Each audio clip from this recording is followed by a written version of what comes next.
पहली बात, कश्मीर फाइल्स में कहीं भी छठी सिंहपुरा का कोई जिक्र नहीं है। कश्मीर फाइल में कहीं भी औरंगजेब का जिक्र नहीं है, वो वीर पुलिस अधिकारी जिसकी कितनी ही क्रूरतापूर्वक हत्या की गई है। ऐसे अनगिनत मर्डर से कश्मीर मुसलमान सरपंचों का भी, जो मिलिटेंट्स का हाथों शिकार हुए, अनगिनत यूथ का जिनका मर्डर्स हुआ, बुजुर्गों का, व्यापारियों का, कहाँ है कश्मीर फाइल?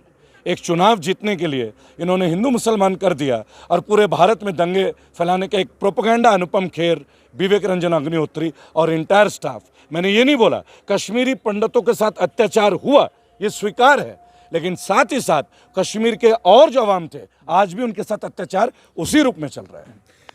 अस्सलाम वालेकुम नाजरीन, आप मेरा यूट्यूब चैनल देख रहे हैं और इस वक्त आप मेरे सामने जिनको देख रहे हैं ये किसी तारीफ़ के मोहताज नहीं हैं, सोशल मीडिया पर काफ़ी ज़्यादा वायरल हैं और खुलकर बोलते हैं, बेबाक ये सहाफ़ी हैं और एक आरटीआई एक्टिविस्ट हैं। आप हैं रेबल सदानंद पाटिल जी, माफ़ कीजिएगा सदानंद पाटिल जी। कोई इशू जी, तो इस वक्त ये अपने कश्मीर के दौरे पर आए हुए हैं और जिस तरह से हम सब जानते हैं कि कश्मीर फाइल्स नाम की एक फ़िल्म जो है काफ़ी ज़्यादा डिस्कशंस हो रहे हैं, इसको लेकर ये कश्मीर वैली आए हैं और यहाँ का एक्चुअल जो कश्मीर फाइल्स हैं वो दिखाने की ये कोशिश कर रहे हैं, क्योंकि हिंदुस्तान में जिस तरह से हम सब जानते हैं बाकी रियासतों में, खासकर कश्मीर से बाहर की जितनी भी रियासतें हैं वहाँ पर इसको एक दूसरा रंग दिया जा रहा है और काफ़ी ज़्यादा हम देख रहे हैं कि सिचुएशन जो है टेंस हो रही है और लोगों के तई जो जिस कश्मीर को लोग जानते थे उसकी एक दूसरी इमेज वहाँ पर प्रोड्यूस की जा रही है। लेकिन ये चाहते हैं कि कश्मीर की रियल इमेज जो है वो पूरे हिंदुस्तान के साथ साथ पूरी दुनिया देखे। और आज इनका दूसरा दिन था यहाँ पर, ये आज छठी सिंहपुरा भी गए हुए थे जहाँ पर सिख बरादरी के जो हमारे भाई हैं उनसे बात की उन्होंने। कल शाम को ये पंडित बरादरी के लोगों से भी मुलाकात हुए और क्या कुछ इनका एक्सपीरियंस रहा, क्या कुछ इन्होंने अपने आँखों से देखा और क्या सच्चाई है जो ये लोगों को बताना चाहते हैं। हम चाहेंगे कि हम भी अपने जो हमारा यूट्यूब चैनल है इसके ज़रिए हमारे जो लोग हैं वो भी देखें और इनकी ज़ुबानी सुने, क्योंकि कश्मीरी लोग अक्सर ये कहते हैं कि हम हर किसी का खुले दिल से इस्तकबाल करते हैं और यहाँ पर भेदभाव नहीं होता है, रिलीजन, कास्ट हो या क्रीड हो, किसी भी चीज़ को नहीं देखा जाता है, हम सिर्फ इंसानियत को देखते हैं और इंसानियत से बढ़कर यहाँ पर कश्मीरियत है जो पूरी दुनिया में अपनी वाहिद मुनफरद एक पहचान रखता है। बहरहाल सीधे हम इनसे रेबल जी से बात करते हैं और इनका एक्सपीरियंस जानने की कोशिश करते हैं। रेबल जी, आप आज छठी सिंहपुरा गए थे, कल शाम को आपने कश्मीरी पंडितों से भी बात की, तो बताइएगा कैसा एक्सपीरियंस रहा और क्या कुछ सच्चाई इसमें आपको नजर आई? जय हिंद, जय भारत। मैं रेबल सदानंद पति। पहले तो मैं एक बात बोलूँगा, पत्रकार महोदय, आप लोग देश का नाम मत बदलिए। देश का नाम भारत है, हिंदुस्तान नहीं है। आधे से ज़्यादा उनका काम हम करते हैं जब हिंदुस्तान बोलते हैं। हम उनको मजबूत कर रहे हैं और भारतवर्ष को कमज़ोर कर रहे हैं। ये देश भारत है, भारत ही रहेगा। मैं आज छठी सिंहपुर गया और छठी सिंहपुरा और आप जैसे बहुत सारे और भाई और मित्र मुझे वहाँ मिले। सन 2000 में जो मैसेकर हुआ, 35 सिखों का ग्रुअल मर्डर हुआ, मतलब लाइन में खड़े होकर मारा गया। पहले एक फायर जो है हवा में किया गया और फिर 40 गोलियाँ उनके सीने में दागी गई। आप गुरुद्वारे की दीवारों में गोलियों के निशान देख सकते थे, जो दहशतगर्द इंडियन आर्मी के वर्दी पहन के आए थे, राइट। और लोग इस भरोसे में रह गए, क्योंकि कश्मीर के जो लोग हैं वो भरोसा करते हैं। इस घटना को आप कश्मीर से जोड़िए।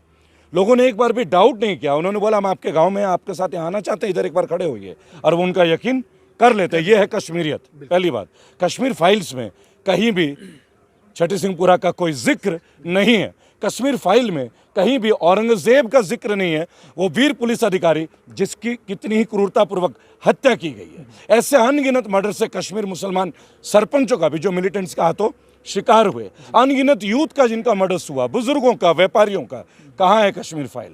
एक चुनाव जीतने के लिए इन्होंने हिंदू मुसलमान कर दिया और पूरे भारत में दंगे फैलाने का एक प्रोपेगेंडा अनुपम खेर, विवेक रंजन अग्निहोत्री और इंटायर स्टाफ।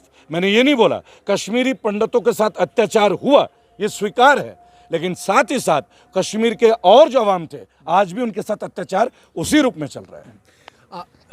रेबल जी, आपसे एक बात जानना चाहूँगा, जिस तरह से आपने कहा कि सिखों का भी हुआ, मुस्लिम्स का भी हुआ या क्रिश्चियंस थे वहाँ उनका भी हुआ है, और ये जिस तरह से हम सब जानते हैं कि हिंदुस्तान में अब एक नया जो है प्रोस्पेक्टिव बनता आ भारत रहा में, है, भारत में, आप माफ़ कीजिएगा, तो जिसमें हम देख रहे हैं कि हिंदुता को काफ़ी ज़्यादा बढ़ावा मिल रहा जी। है। तो ये फिल्म जिसमें सिर्फ हिंदुता को दिखाया गया है और दिखाया गया है कि सिर्फ हिंदूज के साथ जो है यहाँ पर अत्याचार हुआ, तो क्या आपको लगता है कि उस प्रोस्पेक्टिव को या उस सोच को ये बढ़ावा देने के लिए फिल्म बनाई गई? देखिए, मुझे लगता है जब इन्होंने मूवी बनाई ना, इनको नाम को थोड़ा चेंज करना चाहिए था। इन्हें टाइटल देना चाहिए था the Kashmir file, the Hindu eyes. तो भी समझ में आता है कि आपने केवल हिंदुओं के बारे में दिखाया। ये सत्य है, सत्य को आपको भी स्वीकार करना होगा कि कश्मीरी पंडितों के साथ बेहद अत्याचार हुआ था, उनकी ज़मीनें मर्डर्स हुए, लेकिन उनके साथ साथ कश्मीरी मुस्लिमों का भी अत्याचार हुआ। जिन कश्मीरी मुसलमानों ने विरोध किया उनकी भी हत्याएं हुई, अनगिनत बच्चों की हत्याएं हुई, कितने हत्याएं हुई, कश्मीरी सिखों का भी हत्या हुआ, 2000 में भी हुआ। तो ये कश्मीर फाइल में क्यों नहीं है? अगर आपको दर्द दिखाना है ना, अगर आपको जख्म दिखाना है तो सभी का दिखाइए। आप दर्द में तो कम से कम रिजर्वेशन मत कीजिए। बस यही इसका उद्देश्य था कि गुजरात में इनको चुनाव जीतने हैं, हिंदुओं को पोलराइजेशन करना है। देखिए, हिंदुत्व तो मजबूत होगा और हिंदू मजबूत ही हैं। हर धर्म मजबूत ही होता है, हर धर्म को मानने वाले लोग मजबूत होते हैं, कोई धर्म कमज़ोर नहीं होता, क्योंकि हर धर्म का जो बेस है ना वो ह्यूमैनिटी है। चाहे वो इस्लाम हो, चाहे हमारा हिंदुत्व हो, चाहे क्रिश्चियनिटी हो, चाहे सिखिज्म हो, चाहे जैनिज्म हो, चाहे बुद्धिज्म हो। किसी ने बोला है कि आप किसी का कत्ल करो? हर धर्म में दिखाया गया। आपके इस्लाम में तो ये तक बोला गया है कि अगर आपके पड़ोसी भूखे हैं तो आपकी दुआ कबूल नहीं होगी, आपका नमाज कबूल नहीं होगा, बराबर। तो कश्मीर में इस तरह का कोई वातावरण नहीं है, लेकिन कश्मीर के बाहर एक वातावरण तैयारी करने की जा रही है। वो चुनावी एजेंडा है उनका, इसको हमें और आपको समझना होगा। वो बैड पार्ट को दिखा रहे हैं, हमें अच्छे हिस्से को दिखाना होगा। हम उनके ऊपर चर्चा नहीं करेंगे, हमें जो सही चीज़ है उसको आगे लेके आना है लोगों के बीच। ऑटोमेटिक ये नफरत और घृणा खत्म होगा। रिबल जी, एक बात बताना चाहूँगा मैं, क्योंकि कश्मीरी पंडित बहुत सारे जो उस टाइम पे नहीं गए थे वो कश्मीर में रह गए हैं, और आज भी जब उनके घर में कोई गम या खुशी का मौका होता है तो कश्मीरी मुस्लिम्स जो हैं उनका हर खुशी या गम में साथ देते हैं। और बहुत दफ़ा ऐसा हुआ है कि बहुत सारी फैमिलीज़ ऐसी भी कश्मीरी पंडितों की फैमिलीज़ यहाँ पर हैं जिनके घर में कोई नहीं था और सारा क्रियाक्रम जो है मुस्लिम्स ने किया और उन्हीं के रिलीजन के मुताबिक। लेकिन बाहर जिस तरह का अब हम देख रहे हैं एक नया नैरेटिव बन रहा है, और जिस तरह से सिनेमा हॉल से लोग निकल रहे हैं, खासकर नौजवानों की बात करें तो नौजवानों को एक ऐसे जहर में डाला जा रहा है। आपने खुद भी देखा होगा बहुत सारी जगहों पर सिनेमा हॉल्स में निकलते देखिए, वक्त। मैं आपको आपके बात को बीच में रोक के एक बात बोलूँगा। विश्व में, पूरे वर्ल्ड में क्या बिकता है आप जानते हैं? डर। सबसे पहले डर। और डर को कौन बनाता है? नफरत। तो डर और नफरत का कॉम्बो है द कश्मीर फाइल्स। इसमें त्याग और बलिदान नहीं है, इसमें कहीं एक दूसरे के बारे में नहीं दिखाया गया कि कुछ परिवारों ने कुछ परिवारों को बचाया, अपने घरों में रखा। तो मैं मानता कि फिल्म का कोई मकसद था। आप दिखाइए, पर सच्चाई को छुपा देना झूठ से भी बदतर होता है। आप ये बात रियलाइज़ कीजिए। उन लोगों के बारे में क्या जिन्होंने अपने लोगों का विरोध करते हुए कश्मीरी पंडितों का साथ दिया? उनकी स्टोरी कहाँ है? क्यों नहीं दिखाते? आप पहलगाम जाते हैं, आप अमरनाथ की यात्रा करते हैं, और जो बुजुर्ग पालकी में जाते हैं, कौन लेके जाता है 100-100 किलो के लोगों को ऊपर? कश्मीरी मुस्लिम्स। क्यों नहीं दिखाते कश्मीर फाइल में? क्या कश्मीर में नहीं आता आनंद? ये आपका पहलगाम यात्रा, अमरनाथ यात्रा कश्मीर में नहीं आता है? क्यों नहीं दिखा रहे हो आप? आपको दिखाना है ना, लोगों के जख्मों को बांटने के बजाय, कुरेदने के बजाय लोगों के जख्मों को भरने का वीडियोस दिखाइए। ये आपको टैक्स फ्री छोड़िए, आप 5,000 करोड़ रुपए कमा सकते थे हिंदू मुसलमान एकता दिखा के। एक पिक्चर आई थी बजरंगी भाईजान, आपने देखा होगा। उसमें एक मुसलमान, एक हिंदू, एक पाकिस्तान से बिछड़ी हुई बच्चे की कहानी थी। आप चले जाइए गली मोहल्ले में, हर हिंदू हर मुसलमान उस पिक्चर से प्यार करेगा, क्योंकि उसमें एक सब्जेक्ट था, लव, डेडिकेशन, राइट। आप जिस पिक्चर की चर्चा कर रहे हैं ना, उसका बेस है बीजेपी का एक प्रोजेक्ट जो कि गुजरात चुनाव से रिलेटेड है। पॉलिटिकल पार्टीज कभी आपके लिए कुछ नहीं कर सकती, स्वयं के लिए विचार रखिए मेरे ख्याल से।